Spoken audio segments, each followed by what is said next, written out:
forecast tonight. In the wake of the 3 suspected North Korean drones recently discovered, South Korea's defense minister orders tighter vigilance against new security threats. U.S. sticks up for Japan amid a dispute with China over historical and territorial issues, while South Korea, a country also mired in a diplomatic row with Japan, tightens its bond with Beijing. Plus, a promising lead in the search for the missing Malaysian airliner. The U.S. Navy ship detects possible black box signals. These stories and more next on ARIRANG News at 8. Good evening to our viewers in Korea, and hello to those of you who are watching from around the world. It's Monday, April 7th here in Seoul. I am Yoo Ji-hye. We begin this evening on Seoul's defense front. Discovery of 3 drones in less than a month, possibly sent from the north, has South Korea on high alert, with the defense minister calling for tighter vigilance against new threats. Our defense ministry correspondent Kim Hyun-bin has our top story.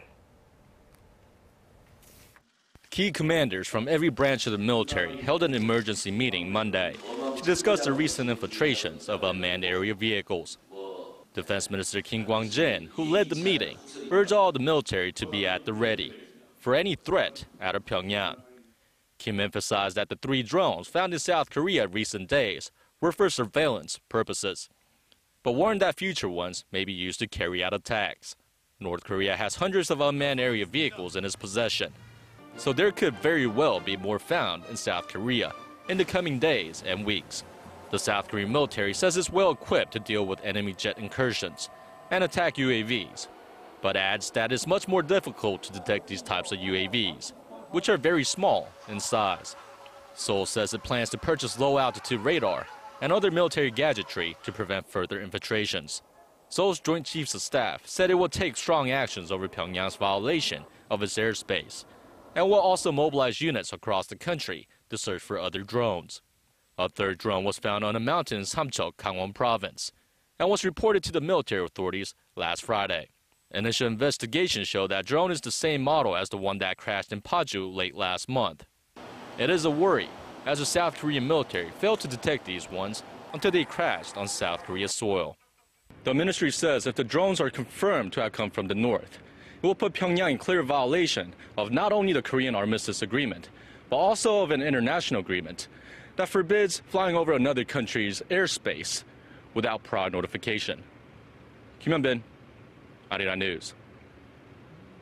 The United States, which has been navigating disputes between Japan and China for decades now, is sticking up for Tokyo. In the latest one, the 2 Asian nations are in the middle of a diplomatic row over historical and territorial issues. A foreign affairs correspondent Hwang Sung-hee reports.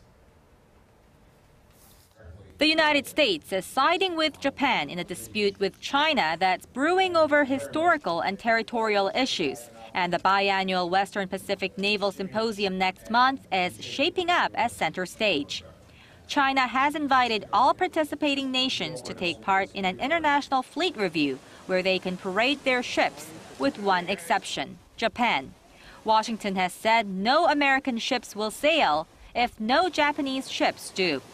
This is not the first time the U.S. has been drawn into the escalating diplomatic row between Japan and China. Late last year, China sparked a trans-Pacific uproar by declaring an air defense identification zone, giving itself the right to identify and take military action against aircraft near the Japan-controlled Senkaku Island, which is also claimed by China. Washington defied Beijing by sending military planes into the zone unannounced. In another sign of support for Japan, U.S. Defense Secretary Chuck Hagel welcomed Tokyo's push for collective self-defense by altering its war-renouncing constitution. Hagel said Sunday in Tokyo that Japan was playing a proactive role in contributing to global and regional peace and stability. Whether Hagel will address the fleet review issue during his visit in Beijing remains unclear, but experts say China may not want Japanese warships in its waters because of Japan's occupation of China during the Second World War.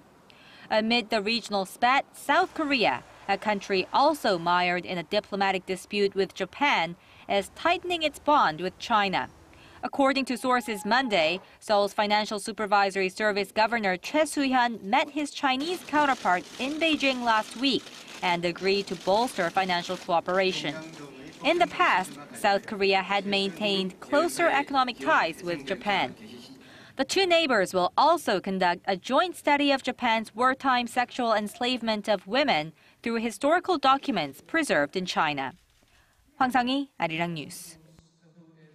The top nuclear envoys of South Korea, the United States, and Japan will hold a meeting in Washington on this Monday, while a separate one-on-one between Seoul and Tokyo could also take place on the sidelines. Shin Se-min has the details. The newly appointed South Korean envoy to the six-party talks, Hwang Jun-guk, is in the U.S. Capitol for talks with his American and Japanese counterparts on drawing up countermeasures and preventive steps to deal with North Korea's latest provocations. According to South Korean officials, Hwang is scheduled to meet with Washington Special Envoy Glenn Davies and Japanese Foreign Ministry Director General Junichi Hara on Monday. Speaking to reporters upon his arrival in Washington, Hwang said the talks are designed to reaffirm coordination among the three nations in regards to further provocative acts by North Korea. The South Korean officials also hinted that there might be a chance for a bilateral meeting with Tokyo's chief nuclear envoy, something that didn't happen the last time the three countries met in this format last November. If the meeting is held, it'll reflect South Korea's push for strengthening security partnership with Japan, despite a number of unsolved territorial and historical disputes. Hwang said it would be, quote, unnatural for the nuclear envoys of neighboring countries not to meet. Any talks that might occur would center on the North Korean nuclear threat, and Hwang said Seoul could not rule out the possibility that Pyongyang will make good on its threat to conduct a fourth nuclear test. At the United Nations headquarters Friday, North Korea's deputy ambassador to the UN, Lee Tong-il, repeated that threat. He said Pyongyang would carry out a new form of nuclear test to protect itself from the U.S., which he says is, quote, hell-bent on regime change. Shin Se-min, ARIRANG News. The Washington Special Envoy for North Korean human rights issues has no plans to visit North Korea, not now at least. But Robert King did leave the door open for a possible trip in the future, saying he'd go if Pyongyang invited him. Judging by comments from North Korean ambassador to the UN over the weekend, King shouldn't wait by the phone.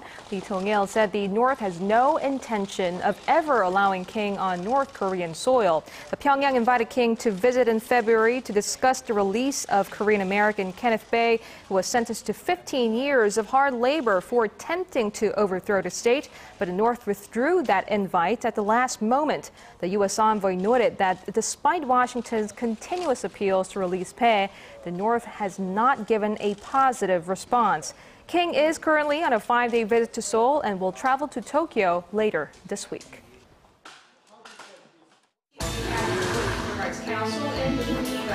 For the latest news that impacts Korea and the world, join Yoo Ji-hye for a lively half-hour that covers politics, business, international news, and much more. Live at 8 every weeknight on ARIRANG TV. Move aimed at fostering startups is part of the government's 3-year economic innovation. Over at the National Assembly, Korea's Finance Minister Hyun Oh-seok was on the hot seat as lawmakers grilled him over the latest string of data leaks to hit the nation in recent months. Our political correspondent Kim Young-gil has more on the third day of the parliamentary interpellation session. Protecting the public's personal information was at the top of the agenda during Monday's Assembly session. Both ruling and main opposition party lawmakers asked whether proper measures had been taken in light of 3 massive leaks of private data this year alone, including the nation's largest ever in January. Finance officials assured us that secondary data leaks did not happen. But in March, the 3 credit card firms confirmed that more than 83 million cases of client data were leaked to a third party. What do you make of this? I give my sincere apologies to the people, but the secondary data leaks did not include the client's credit card passwords or their CVC codes. It is impossible to forge credit cards without the two. Hyun said the government released interim measures in March that strengthened data protection, which include closer monitoring of voice phishing or smishing scams. Final contingency plans will be announced in the first half of the year. Lawmakers from the opposition New Politics Alliance for Democracy took aim at President Park's deregulation drive, saying it threatens to undermine the economy. There are good regulations and bad regulations. There are regulations that need to be lifted to stimulate the economy. However, President Park Geun-hye is trying to do away with too many. The government is trying to use deregulation as a tool to stimulate the economy by promoting investment and creating jobs. Our objective is to remove excessive red tape that may hinder business activities. Lawmakers also mentioned Korea's alarming household debt problem, which hit a record $950 billion as of the end of last year. At the hearing, the government said it is doing all it can to help low-income debtors handle loan repayments from government funding programs. However, some lawmakers demanded that the government devise more concrete measures to deal with combined debt held by households, companies, and government organizations. 지명길, ARIRANG News. The real estate accounts for about 70% of household assets in Korea, and the figure is setting off alarm bells as price cuts in the housing market could have a devastating impact on people's financial health and, in turn, the economy. Hwang Ji-hye has this report. The ratio of non-financial assets to all assets in Korean households is among the highest in the world. Statistics Korea data shows that the ratio was over 70% last year, far above the United States. Real estate assets in particular accounted for around 68% of those held by Korean households, down almost 2 percentage points from 2012. That, however, represents the biggest chunk. Experts say real estate is pursued because it's a profitable and stable investment outlet. But they also caution that an asset structure that leans too heavily on property could have a devastating impact on household finances. Ratio of real estate assets are especially high among the elderly, and when property prices go down, they will have less money to spend for their years after retirement. The experts add that there is a high possibility the nation's property prices will fall since Korean households will likely start selling their real estate to secure a stable source of income after retirement. They advise people to diversify their assets and make the best out of pension funds that allow people to secure loans based on the properties they have mortgaged. Hwang Ji-hye, ARIRANG News. Overseas orders for South Korea's industrial plants surged from a year earlier in the first 3 months of this year on the back of increased orders from Africa and the Middle East. The Trade Ministry says overseas orders for the first quarter amounted to $16.8 billion, a spike of 42% from the same period last year. Government efforts to make it easier for local firms to go abroad is getting the credit for the surge. The growth was especially pronounced in Africa, where orders jumped more than 40-fold. The government's goal is to boost annual overseas orders to over $70 billion this year for the first time ever. The unemployment rate has been edging down in recent months, but Korea's younger generation continues to find it extremely tough getting on the career ladder. In a bid to create more jobs, the government and local organizations are lending a helping hand to aspiring CEOs of the future to get their own businesses off the ground. Kwon So-ah reports.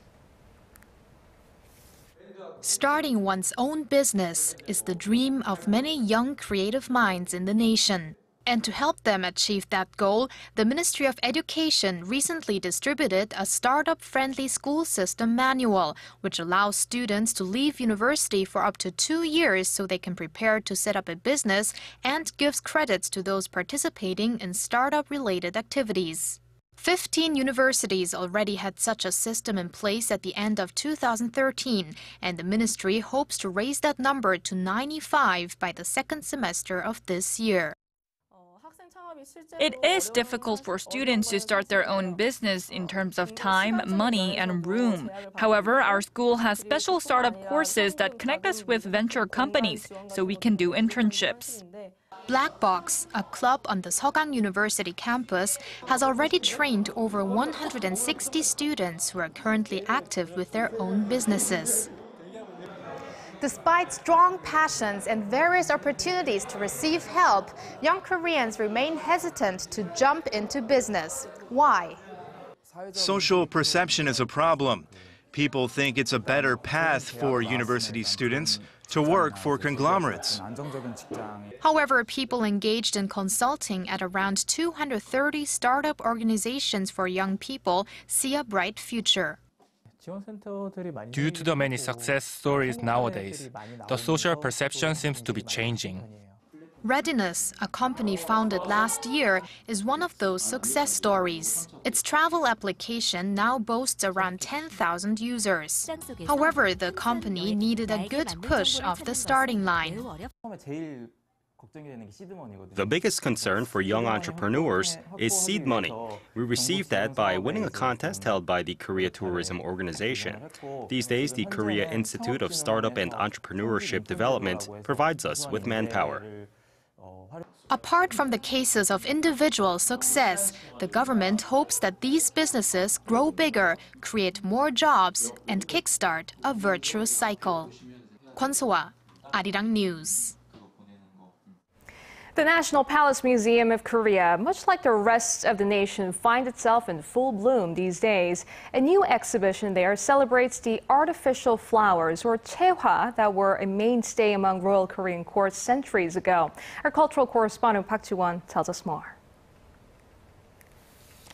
The National Palace Museum of Korea lies right next to Gyeongbokgung Palace, the main royal palace of the Joseon dynasty, which fits nicely with the museum's new exhibition that opens Tuesday. These majestic flowers may seem real, but they are actually traditional royal silk flowers, or chaehwa. They were handcrafted by Hwang Soo-ro, a master of royal silk flower artistry who has spent decades studying and restoring this dying royal tradition. Chaehwa flowers were considered to be flowers that never died in the royal court of the Joseon dynasty, symbolizing the eternity of its rule. The royal courts never plucked any real flowers because the dynasty respected their lives.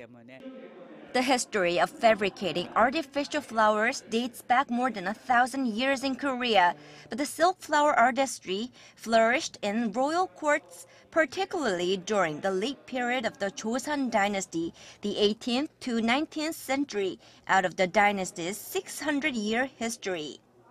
The exhibition especially demonstrates how King Sunjo, who ruled the Korean peninsula in the early 19th century, celebrated his 40th birthday. Historic records show that thousands of chaehwa flowers were used at the royal banquet, witnessing affluent and elegant taste of the court. In addition, the exhibition features silk flower works by prominent French atelier house Legeron, fourth-generation atelier since the early 19th century, making silk flowers and plumes for high-fashion houses like Dior, Lacroix, and Chanel. Despite the geographical distances of thousands of kilometers, surprisingly, there are a lot of things we share in common, such as using the same materials like silk and the way we use very similar tools. The exhibition runs through May 25th at the National Palace Museum of Korea. Park Ji-won, ARIRANG News.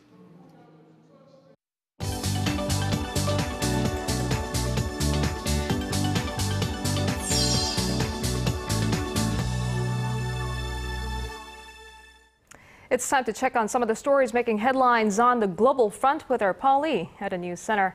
Now, Paul, let's start with some hopeful sign in the search for the missing Malaysia airliner. What's the latest? Well, investigators leading the search say they've come across their most promising lead yet. An Australian Navy ship has detected new signals that are consistent with those emitted from aircraft black boxes. But time is not on their side. Our Connie Kim reports. It could be the break investigators have been seeking out for 1 month now in their search for Malaysia Airlines Flight 370. 2 separate signals were detected by the Australian vessel known as Ocean Shield over the weekend. Angus Houston, who is leading the search, said the first signal picked up in the Indian Ocean lasted for about 2.5 hours and the second one for about 13 minutes. Officials said the pings were consistent with those emitted by aircraft black boxes. While optimistic about the discovery, Houston was quick to tamp down expectations. He said further confirmation was needed as the sounds were heard from a depth of 4,500 meters. The search team plans to lower Bluefin 21, Ocean Shield's underwater autonomous vehicle, once they can pinpoint a more exact location for the signals. But officials say it'll take days to confirm whether the pings were from the missing aircraft. The most pressing issue now is time. The search entered its 31st day on Monday, and the batteries of the black box are feared to run out any day now if they haven't already. There are currently 12 aircraft and 14 ships taking part in search operations, but severe weather conditions in the South Indian Ocean are in the forecast, making their jobs even more difficult. Flight 370, carrying 239 people, is believed to have gone down in the Indian Ocean sometime on March 8th. Connie Kim, ARIRANG News. A fascinating discovery there. Let's hope we finally have a breakthrough in the search efforts. All right, Paul, moving now to the latest scene of civil unrest in Ukraine. We hear pro-Russian groups have taken over key government buildings in the eastern part of the country. How serious is the situation there? The Ukrainian central government is taking this very seriously. Interim Ukrainian President Alexander Turchinov has called off a meeting of his security chiefs to deal with this fresh crisis and canceled a visit to Lithuania. Police and pro-Russian protesters clashed on Sunday in 3 eastern Ukrainian cities, demanding a Crimea-style referendum. Thousands of demonstrators seized regional government buildings, chanting Russia and raising Russian flags. I'm in favor of having Moldova decide for itself whether it wants to be in the EU or in the customs union. Moldovan citizens should be able to express their will and not take what is imposed on them without asking their opinion. In Kiev, Prime Minister Arseniy Yatsenyuk is accusing Moscow of orchestrating the unrest as part of a plan to send troops across the border. All right, Paul, over now to an election in India. Here it's the world's largest, and because of the massive scale, it can't be done in one day. Tell us more. That's right, GA. Some 815 million Indians will be eligible to cast their votes through next month. That's 100 more than during the last elections held in 2009. The polls to elect members of the country's lower house of parliament will take place in 9 phases over the next 5 weeks. The first phase is already underway in the northeastern states of Assam and Tripura.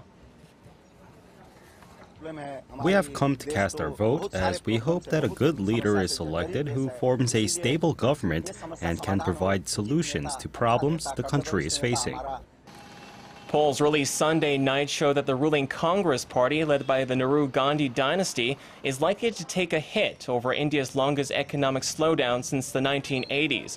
Meanwhile, the Bharatiya Janata Party, led by Hindu nationalist leader Narendra Modi, is forecast to win the largest number of parliamentary seats. Voting will continue through May 12th, but the ballots won't be completely counted until May 16th. And speaking of elections, Hungary just wrapped up theirs. Who came out on top? Hungarian Prime Minister Viktor Orbán has declared victory in Sunday's parliamentary election, winning a second consecutive term. With more than 70% of the ballots counted, election officials projected Orbán's ruling center-right party would win 135 of the 199 seats in parliament. The premier said the vote showed Hungarians wanted to stay in the EU, but with a strong national government. This was not just an odd victory. We have scored such a comprehensive victory, the significance of which we cannot yet fully grasp tonight. Projections also saw the center-left opposition alliance trailing with 39 seats, while the far-right Jobbik party would take 25. GA? All right, Paul, thank you very much for that update. We'll see you back in just about 2 hours.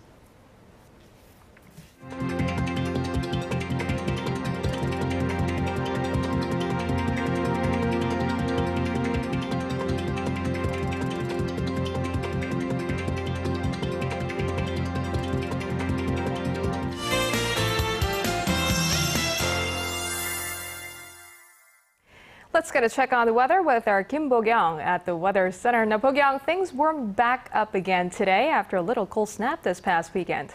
That's right, but a dry weather warning is in effect in some parts of the country, including in Gyeonggi-do province. So please be aware that the dry weather, along with strong winds, may lead to forest fires. Well, it was a clear day, and we're still seeing clear skies across the map due to a high pressure front. Tomorrow looks to be another moderate spring day. Temperatures will jump up a couple of degrees compared to today, with the average daytime highs around the nation peaking from between 18 to 24 degrees. And we will continue to get seasonal average or slightly higher than seasonal average temperatures for a while. Taking a look at tomorrow's ratings, Seoul tops out at 19 degrees, while Daegu and Gwangju make it to the mid-20s. Moving on to other regions, Jeju peaks at 18 degrees, while Dokdo and Mount Kumgang reach the mid-teens. That's all I have for you this hour, but I'll be back with more after 10. Thank you very much for that update, Bo-kyung. And that brings us to the end of our newscast. I'm Yoo Ji-hae in Seoul. I'll be back with more news updates in our primetime news at 10 p.m. Korea time. See you then.